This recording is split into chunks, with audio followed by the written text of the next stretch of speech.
wabarakatuh. Selamat datang kembali di ruang bimbingan dan konseling online.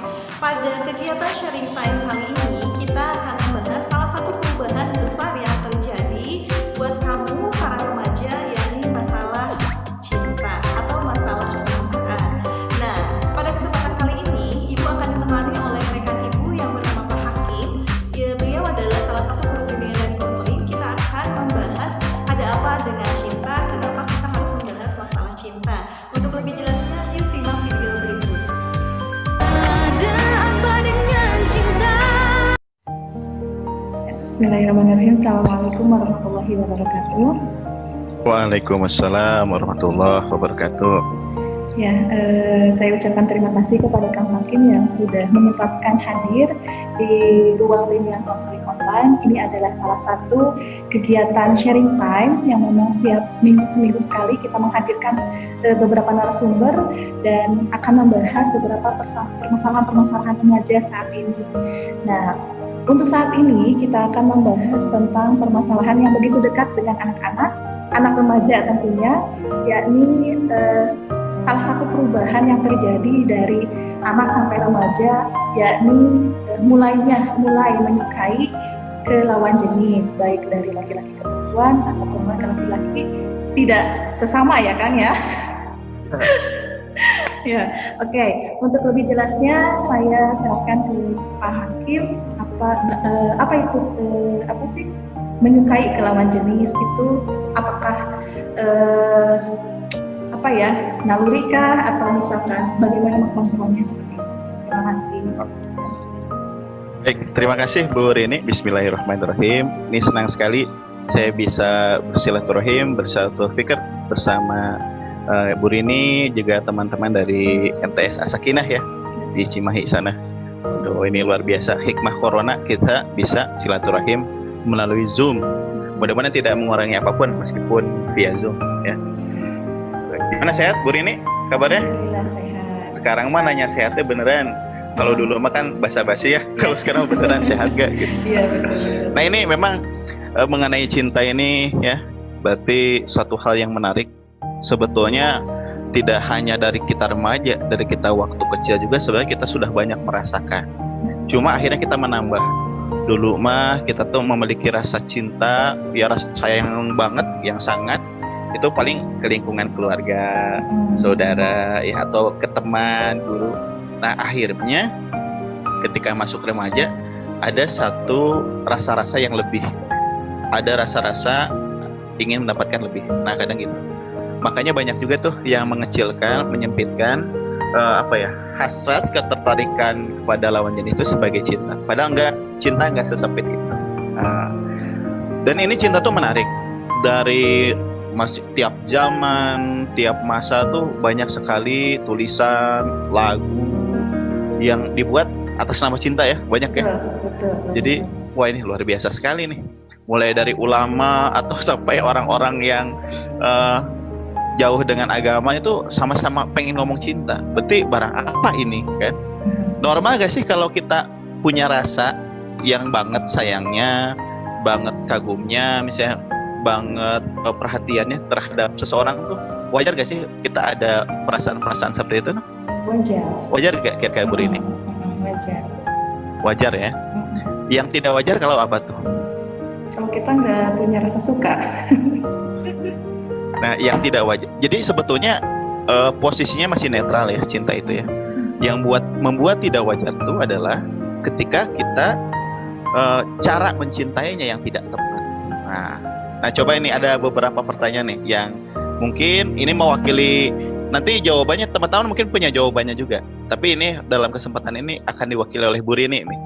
Nah menurut Bu Rini nih, cinta itu bersih atau kotor? Bersih. Istimewa atau biasa? Istimewa. Berat atau ringan? Berat. Indah atau jelek? Indah. Mulia atau hina? Mulia. Menyamankan atau menggelisahkan? Menyamankan. Besar atau kecil? Besar. Mahal atau murah? Mahal. Pilihan atau sembarangan? Pilihan. Dalam atau dangkal? Dalam. Kuat atau lemah? Kuat. Luas atau sempit? Luas. Utuh atau sepotong? Utuh. Memperbaiki atau merusak? Memperbaiki. Keputusan atau kebetulan? Keputusan. Aktif atau pasif? Aktif. Oke, berarti kita udah selesai nih berbicara tentang cinta. Apa-apa yang tadi Bu Rini jawab, itulah cinta. Jadi cinta itu tidak mungkin menjadikan seseorang tuh hina, rendah, jelek, buruk, bermaksiat. Tidak mungkin cinta tuh membuat seperti itu. Kalau yang kita sebut cinta mengarah pada hal-hal seperti yang tadi, yang jelek-jelek, yang buruk-buruk, maka valid itu bukan cinta. Nah, sederhananya seperti itu. Karena kita kan kebenaran tuh mudah sekali untuk dikenali, termasuk kebenaran soal cinta. Mudah sekali dikenali. Nah, kalau dulu mah kita tuh ya ekspresi cinta itu macam-macam ya. Kalau kata Gary Chapman tuh, ada salah satu penulis dari Amerika, ada 5 bahasa cinta tuh, kata dia tuh. Yang pertama berupa kata-kata, yang kedua berupa sentuhan. Nah, nanti ada penjelasannya ya, sentuhan seperti apa. Yang ketiga berupa waktu, yang keempat berupa hadiah, layanan, yang kelima baru mengenai hadiah. Nah, jadi cinta tuh punya bahasa. Bahasa cinta tuh kalau kata Gary Chapman terbagi ke dalam 5 kata. Nah, coba menurut Bu Rini, kata seperti apa sih yang mewakili ekspresi bahwa itu tuh cinta gitu? Kata yang seperti apa?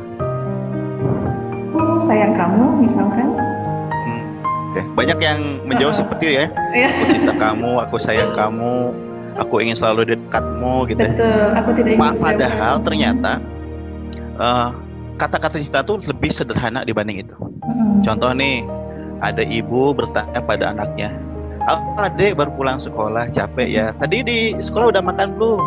Nah, udah makan belum? Itu juga sama kata-kata cinta. Berarti ada kekhawatiran dari ibunya, oh takut anak saya makan tadi. Kalau kelaparan, nah mudah sakit. Kalau mudah sakit nanti saya sedih kan gitu. Berarti orang yang cinta pada orang lain tidak ingin bahwa orang yang dicintai itu merasakan hal-hal yang menyakitkan dirinya. Nah, jadi sesederhana itu loh, gitu. Nah, itu yang contoh kata ya. Nanya makan, kan nggak semua orang terampil untuk bilang sayang, bilang cinta, nggak terampil ya, nggak semua kan. Saya tuh termasuk orang tua tuh agak canggung kalau misalnya bilang sayang, bilang cinta tuh canggung. Tapi sering sekali saya menemukan bahwa orang tua saya gimana, masih ada enggak gitu. Gimana, udah makan belum? Nah, apakah itu bukan cinta? Cinta. Pasti berangkat dari cinta. Gak mungkin benci kan? Kalau benci mah non ka dia kan gitu bener ya. Nah, itu cinta. Ternyata sesederhana itu kata-kata yang mewakili cinta. Mungkin teman-teman yang lain juga pernah merasakan ekspresi cinta yang lain, gitu. Kata-kata yang lain. Tapi sesederhana nanya udah makan atau belum, gitu kan? Atau juga dalam bentuk sentuhan mulai dari misalnya kita berangkat sekolah salin, itu ekspresi cinta juga. Sesederhana itu loh. Kemudian mungkin waktu kecil kita sering dikecup keningnya oleh orang tua. Maka untuk sentuhan ini terbatas sekali gitu.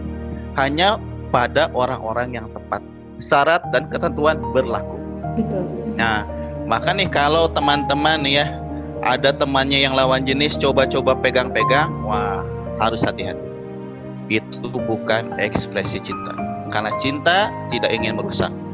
Kan gak mungkin sesuatu yang tidak halal pegang, sentuhan, bilang-bilang sayang. Itu mah palsu gitu ya. Kan kayak emas, ada emas asli, ada emas imitasi, emas palsu. Kira-kira nih, menurut Bu Rini, antara emas asli dan emas palsu lebih mahal mana? Tentu emas asli. Lebih mulia mana? Emas asli ya.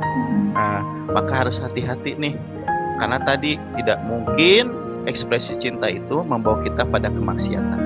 Nah, ingat ada salah satu hadis tuh dari hadisnya Bukhari. Jadi katanya, nih saya coba baca kutipannya ya.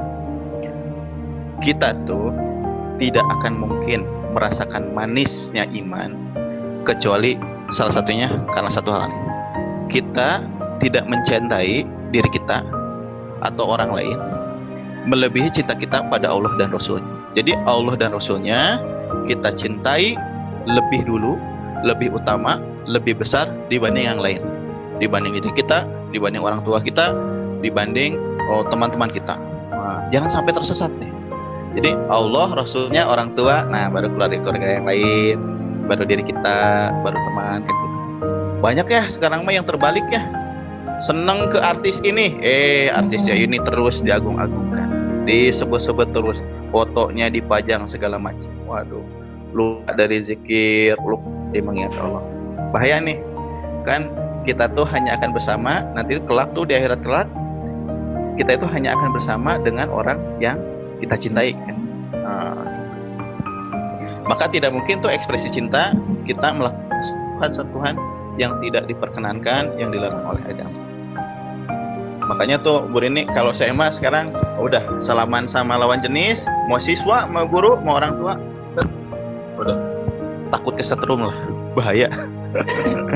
Oke, kita masuk ke ekspresi cinta yang ketiga menurut Gary Chapman. Jadi waktu.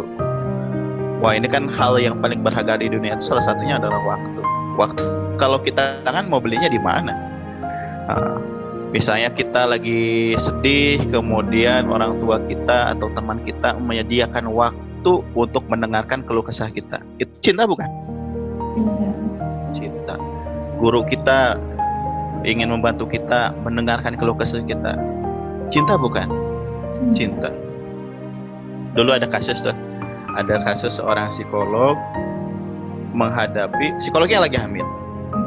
Menghadapi orang yang karena depresi parah sampai ngancem pakai pisau gitu kan, sampai ngancem mau pakai pisau, jangan dekat-dekat gitu kan, kalau enggak saya tusuk, tidak ada orang yang mencintai saya katanya. Nah, seketika itu langsung dijawabkan sama psikolognya, kata siapa? Saya mencintai kamu.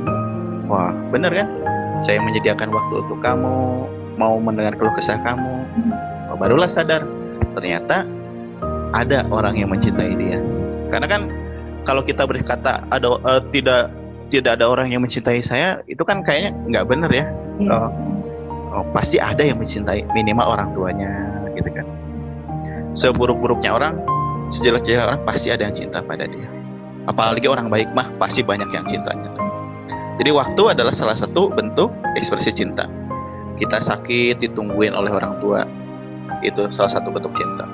Atau mungkin kalau yang sudah punya pasangan, suaminya sakit atau istrinya sakit, atau istrinya lagi sibuk kemudian bantu ngasuh anak, kan itu ekspresi cinta juga ya. Yang keempat, pelayanan, melayani. Itu adalah salah satu bentuk ekspresi cinta. Misalnya anak ketika ayahnya pulang kerja, ayah capek ya, aku pijitin ya, sini tasnya aku bawain. Atau ibu lagi cuci piring, mama kan dari pagi udah capek, aku aja yang bantuin gitu kan. Meskipun nggak bilang aku cinta mama, aku cinta papa, aku cinta adek, tapi dia langsung action. Karena tadi cinta itu kan aktif, tidak mungkin pasif. Cinta itu mengorbankan dirinya, entah itu waktu, tenaga, pikiran untuk orang yang dicintai. Jadi gak mungkin orang yang cinta itu diem. Gak mungkin hanya mencukupkan diri pada kata-kata. Pasti ada aksi di sana, karena aktif. Jadi ada juga yang mengibaratkan cinta itu seperti seni katanya.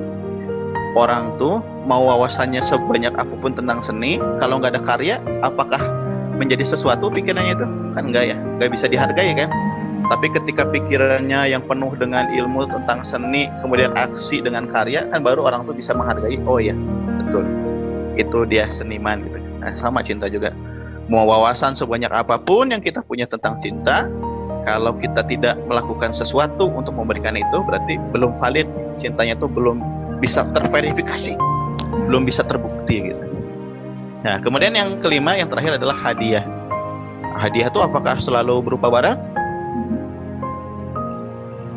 Kalau ekspresi cinta nih, apakah hadiah itu harus selalu barang? Enggak ya. juga. Mungkin ucapan sederhana seperti misalnya suami ke istrinya, "Mama, terima kasih ya selama ini sudah mendampingiku, mengasuh anak-anak untukku. Kemudian aku maaf juga jarang bisa perhatian sepenuhnya ke mama," gitu. Nah, hal-hal yang seperti itu, apakah itu bukan hadiah gitu bagi seorang istri? Hadiah ya. Iya. Bahkan sesederhana ini loh. Saya punya teman Bu ini. Dia baru beres melahirkan. Kan biasanya kalau ibu-ibu beres melahirkan tubuhnya tuh melar ya.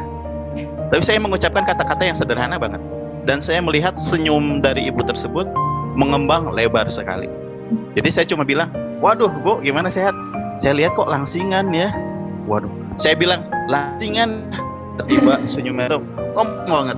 Waduh, saya betul-betul nggak menyangka gitu ya, kata-kata sesederhana itu yang saya ucapkan sederhana banget.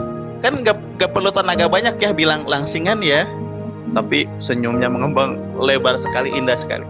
Jarang sekali saya melihat orang yang senyum seperti itu. Sederhana itu loh, kata-kata terima kasih, tolong, maaf, seperti itu juga adalah satu hadiah-hadiah yang berharga. Jadi ternyata meskipun cinta itu mahal, tapi cara-cara untuk mendapatkannya itu tidak begitu rumit gitu ya. Asal kita tahu cara-cara yang tepat. Nah, gitu pengawalan.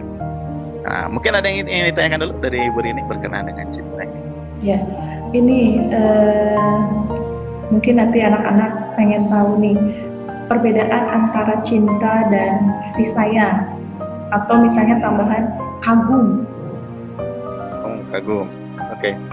Nah, ini pernah saya melihat contoh ya berkenaan dengan cinta dan kasih sayang atau kagum gitu ya.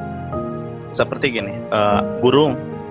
Seseorang yang mencintai burung, maka dia akan melihatnya kagum dengan baik, tapi tidak ingin menjadikannya berada dalam kurungan.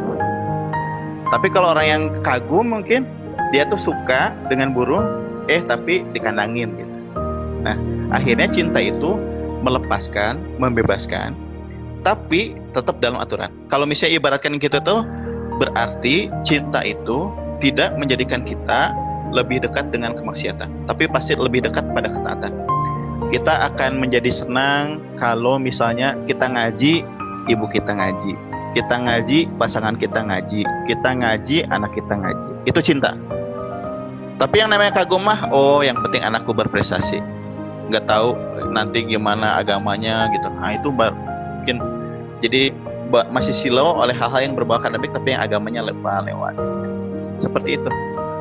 Jadi kalau misalnya ibaratkan umum khusus mah ini ya, cinta itu di atas, cinta itu hutannya.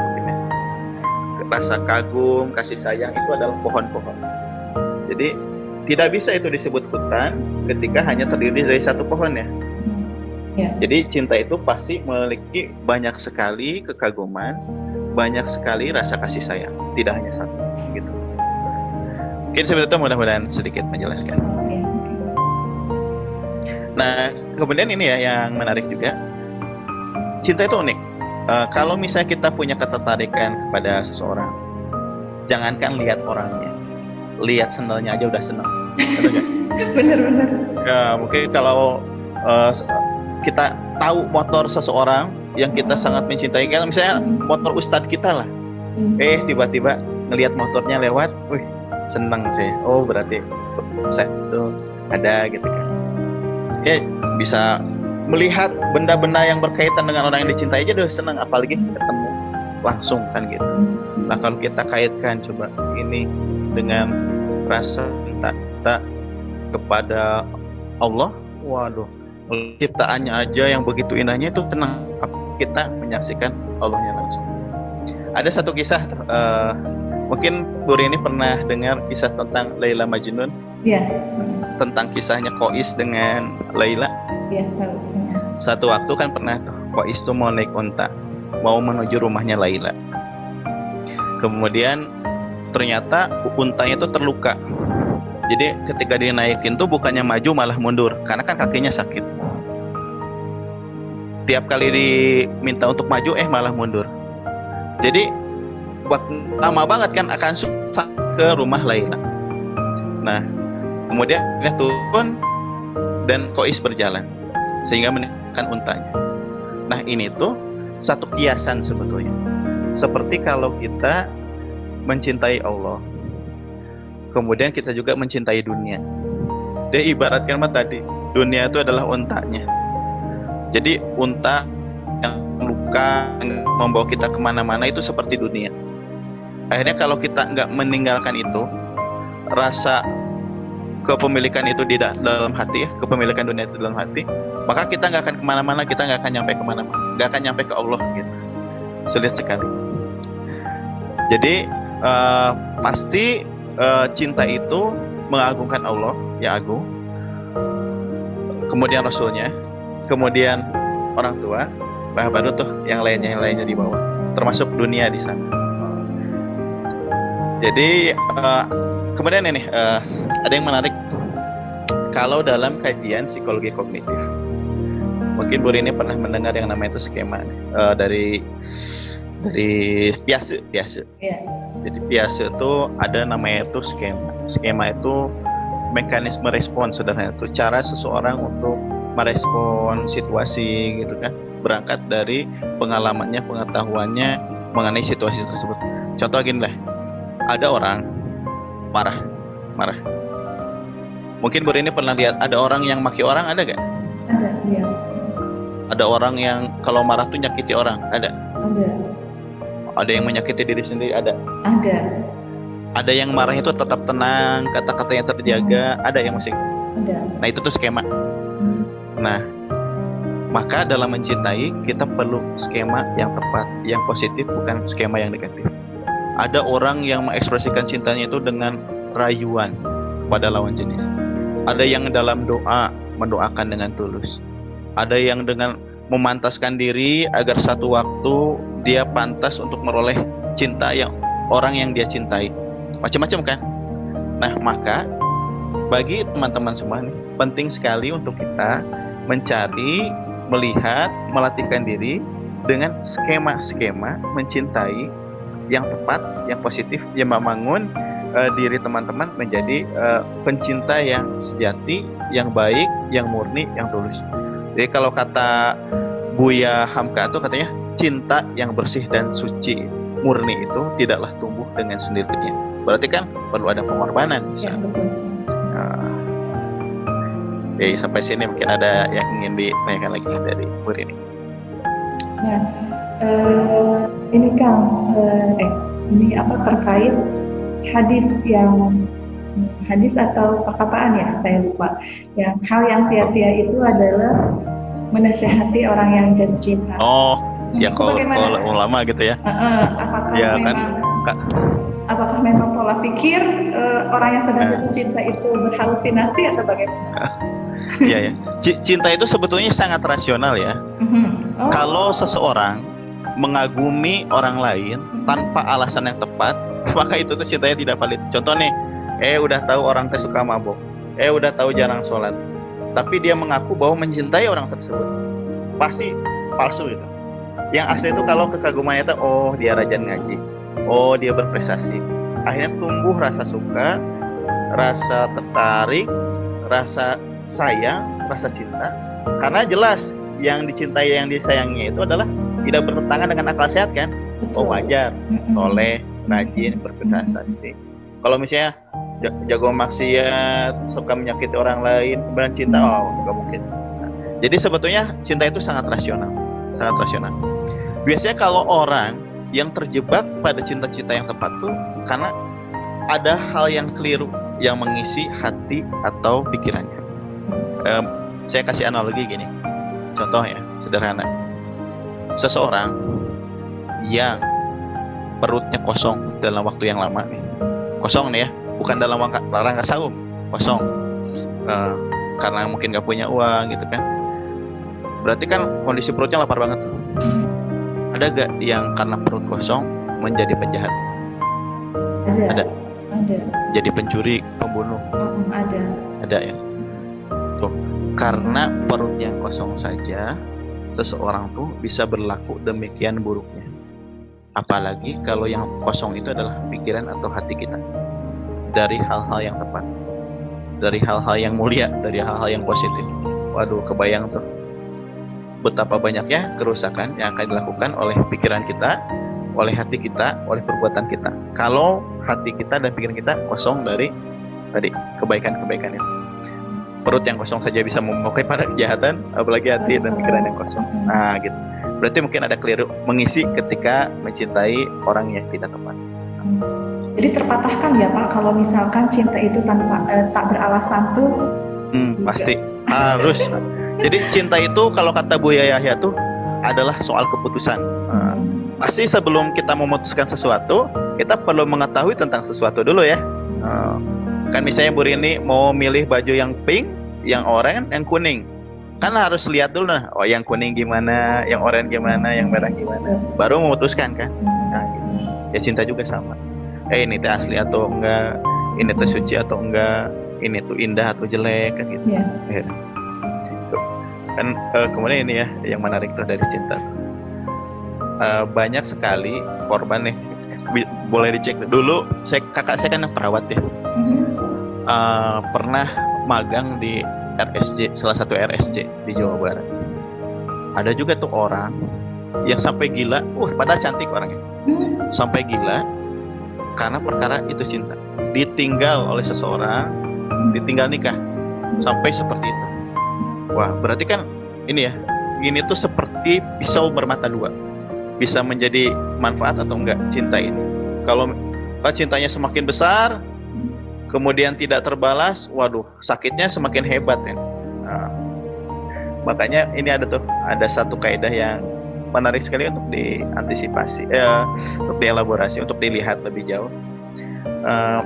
Dari Albert Ellis, pernah mendengar tentang masturbatory thinking, cara pikir masturbatory. Jadi seseorang itu akan terganggu kesehatan psikologisnya kalau dia memiliki 3 pikiran. 3 mas namanya, 3 harus. Jadi mas yang pertama adalah saya harus selalu baik. Kalau saya tuh harus selalu nyaman, gak boleh sedih, gak boleh kecewa gitu. Saya tuh harus merasakan cinta kasih saya, kebahagiaan gitu.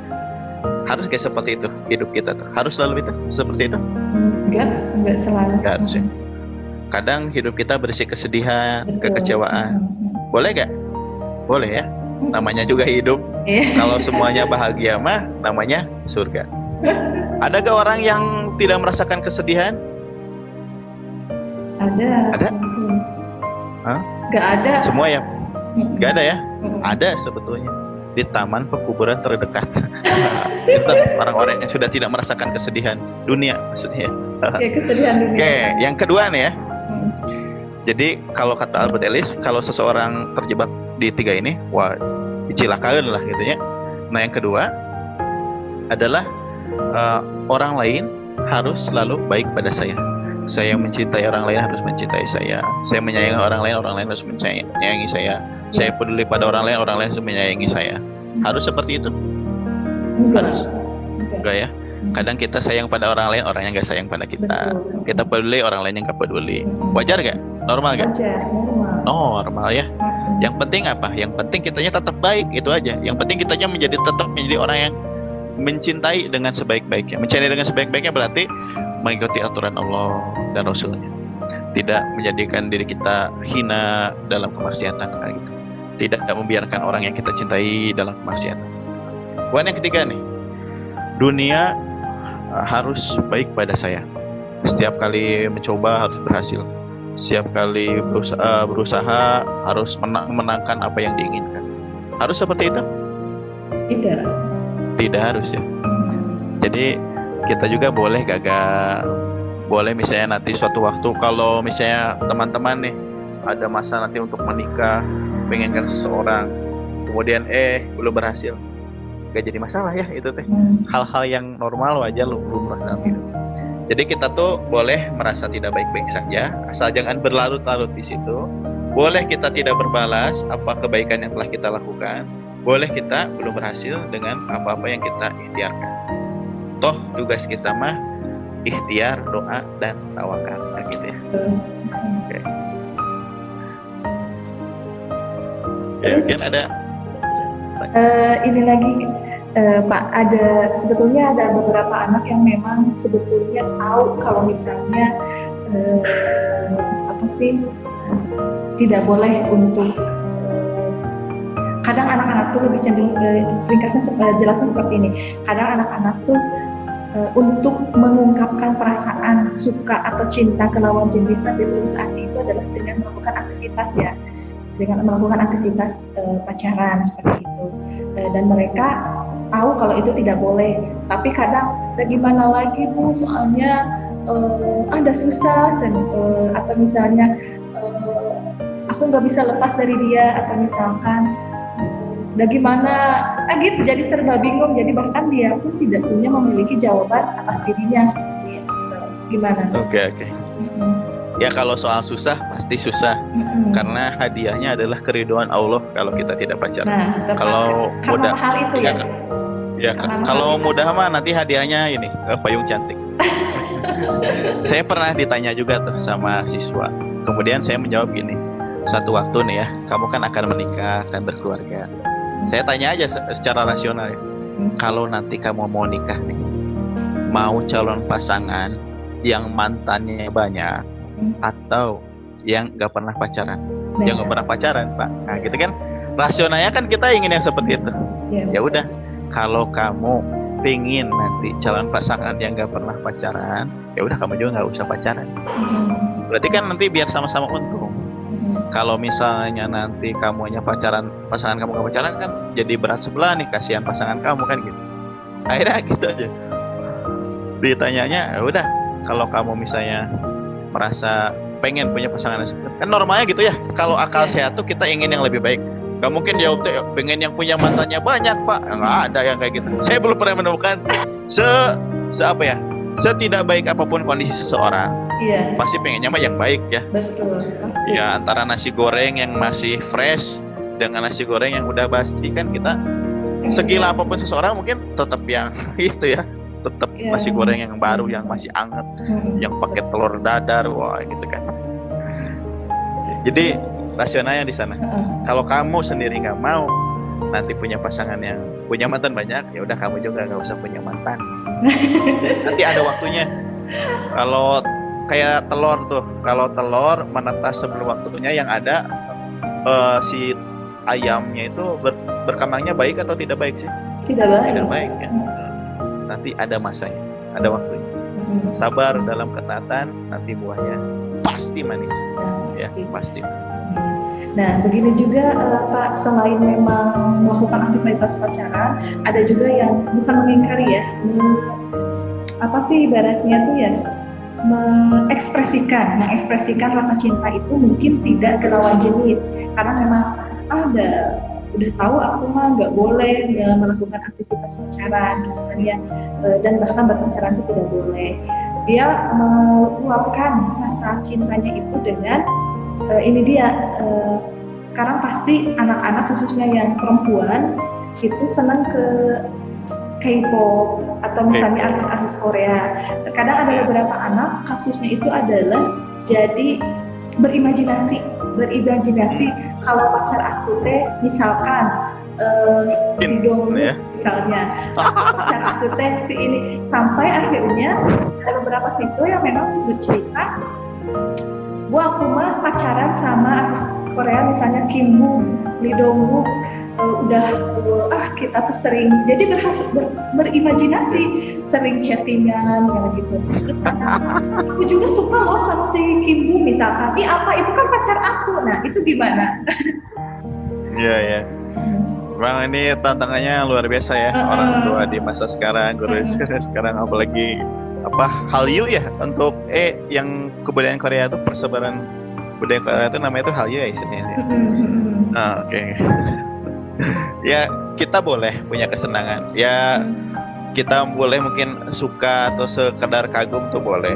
Tapi tetap ada batasnya. Kan kalau dalilnya mah seseorang itu akan bersama dengan yang dicintainya. Aduh, kebayang kalau nanti di yaumul akhir kita dibangkitkan dengan orang-orang tersebut yang tidak jelas soal keimanannya, kan, amalnya, kan kita mungkin saja tertutup yang kalau di akhirat gitu, dimensi akhiratnya gitu. Terus kemudian rasionalnya gimana? Gini aja. Pikiran itu kan harusnya kita isi, hati kita diisi dengan yang bersih, yang manfaat untuk kehidupan kita dan nanti. Kalau misalnya kita nih hari ini mengisi hidup kita dengan hal-hal yang seperti itu, mendominasi kehidupan kita dengan hal yang seperti itu, kira-kira kehidupan kita bakal ke arah mana nih? Maka perlu sekali nih bagi teman-teman yang masih terjebak pada kesukaan yang berlebihan, suka boleh nih, tapi jangan sampai tiap hari banget mantengin gitu kan, tiap jam, fotonya segala macam dikoleksi, kayaknya berlebihan kalau udah situ. Perlu dicek tujuan kita tuh sebetulnya mau kemana sih? Kan itu ada kesenangan tuh yang semu, ada kesenangan tuh yang murni asli. Itu kan termasuk kesenangan yang semu ya, sementara gitu.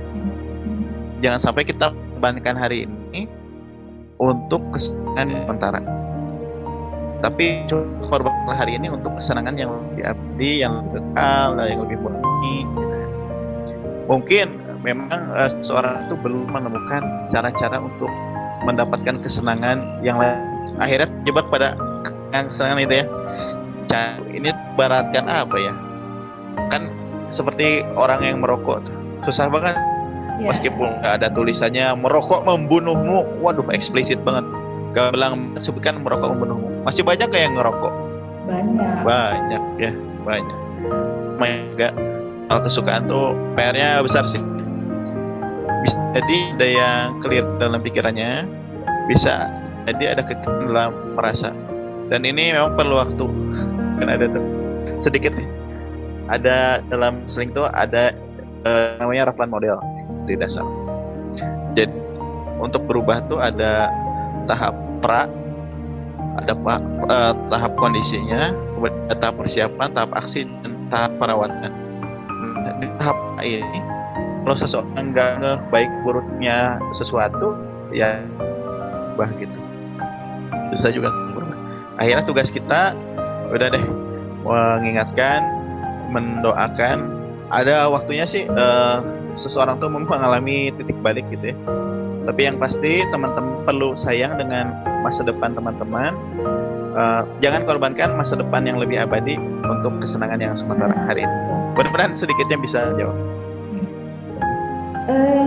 Terakhir Pak Hakim minta tips atau misalnya saran bagaimana supaya kita gitu khususnya anak-anak remaja ini bisa mengontrol perasaannya, pikiran, hati agar ini tuh bukan saatnya untuk melakukan aktivitas pacaran. Tapi kalau untuk menyukai boleh, tapi untuk meluapkan saat ini belum gitu. Itu bagaimana? Oke. Nah, ini kan terkait dengan skema ya. Bagaimana seseorang merespon ketika dia jatuh cinta. Seperti yang tadi saya contohkan dengan Mara. Maka kalau kita mau bisa mengekspresikan cinta dengan baik, perlu terjadi dua hal. Dua halnya itu. Yang pertama, tambah wawasan kita, bisa dengan bacaan, bisa dengan diskusi, bisa dengan mungkin nonton video orang-orang yang mengekspresikan cinta dengan sebaik-baiknya. Contoh nih ya, ada satu kisah Uwais Al-Qarni. Ini kan terkenal banget. Dulu sebelum beliau menggendong ibunya untuk berhaji dari Yaman ke Mekah, beliau tuh kan latihan dulu tuh ngegendong unta naik turun bukit di Yaman sana. Sampai dia berhasil untuk menggendong ibunya dari Yaman ke Mekah. Itu kan lumayan jauh ya. Waduh, jangankan jarak segitu, mungkin di rumah kalau kita gendong ibu kita terus-terusan juga belum tentu kuat. Nah, kita perlu melihat, oh ternyata yang gini juga namanya cinta gitu kan. Oh berarti masih ada orang yang berhak memperoleh cinta kita dibanding orang lain yang nggak jelas nih pengorbanannya untuk kita apa. Ibu kita mah jelas ngasuh kita, menyusui kita, melahirkan kita, memberi makan, mendoakan. Waduh jelas itu mah. Kita belum bisa balas apa-apa, tiba-tiba datang orang yang nggak jelas, hanya modal tertarik, kemudian kita ingin sampai mengekspresikan dengan begitu berlebihan ini pas gitu ya. Akhirnya perlu nih menambah wawasan. Kita perlu bertanya dengan orang-orang yang tepat. Nah, kalau teman-teman di Asakina mungkin bisa bertanya nih ke Bu Rini. Bu Rini, bagaimanakah cara mengekspresikan cinta? Oh, nah Kemudian yang kedua, perlu latihan nih. Jadi satu skema itu nggak akan berubah kecuali ada terjadi dua hal. Pertamanya wawasan dan yang kedua latihan. Latihannya seperti apa? Oh, berarti kalaupun nanti nih pada teman-teman yang perempuan nih yang kuat nih, para ukti-ukti, nanti kalau misalnya ada laki-laki yang macam-macam chat yang aneh-aneh, udah deh nggak usah ditanggapin, meskipun itu orang yang kita suka. Usia berapa? Kan masih belasan ya. Masih 11 sampai 13 tahun. Masih banyak. Jadi cinta yang sejati itu kalau antara lawan jenis yang sejati hanya bisa dibiarkan setelah terjadi pernikahan. Untuk menikah tuh modalnya apa? Ya minimal ada 4 nih. Ada soal ilmunya, ada soal mentalnya, ada soal fisik, ada soal finansialnya. Di usia sekarang udah deh kita belajar soal itunya dulu, agar nanti kita bisa mendapat calon pasangan yang sebaiknya. Kan laki-laki yang baik. Ya. Jadi fokuskan diri, energi kita terbatas, waktu kita terbatas. Kalau kita tidak gunakan sebaiknya, kita akan rugi. Oke, itu ya. Jadi kesimpulannya tuh yang pertama tuh harus menyibukkan dan mengekspresikan dengan tepat ya. Jangan sampai akhirnya seperti yang sebelumnya mengekspresikan dengan malah yang tidak tepat, dengan malah mencintai yang secara halusinasi seperti itu. Kita perlu tahu cara mengekspresikan yang tepat. Kalau nggak tahu, tanya ke orang yang lebih tahu. Nah, betul seperti itu. Terima kasih untuk Pak Hakim, pembahasannya tentang cinta. Barangkali ada tambahannya? Ini yang terakhir nih. Ada filosofi namanya filosofi Stoik. Filosofi Stoik itu membagi kehidupan menjadi yang dikendalikan dan tidak bisa kita kendalikan. Sederhananya yang bisa kita kendalikan itu hanya 3. Pikiran kita, perasaan kita, dan tindakan kita. Yang nggak bisa kita kendalikan banyak sekali. Cuaca, orang lain, gitu kan, kondisi ekonomi, nggak bisa kita kendalikan. Nah, kita akan merasa terbebani ya, apalagi ini berkaitan dengan cinta, kalau kita memaksakan hal yang tidak bisa kita kendalikan menjadi hal yang bisa kita kendalikan. Orang lain nggak bisa kita kendalikan kan? Betul. Oh, mereka komen apa, nanggapin apa, balas apa, kita sulit. Nah, tapi kita bisa mengendalikan pikiran, perasaan, dan tindakan kita. Contoh sederhana nih, yang nggak bisa dikendalikan, hujan nggak bisa kita kendalikan kan? Betul. Nah, tapi kita bisa melakukan sesuatu dengan yang bisa kita kendalikan. Oh, kita bisa bawa payung, kita bisa jenis hujan kan?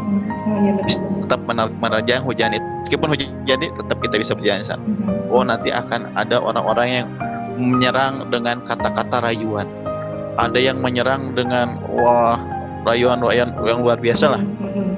Nah, kita perlu bersiap nih, pasti akan muncul orang-orang seperti itu nih dalam kehidupan teman-teman, dan kita perlu siap dengan sebaik-baiknya.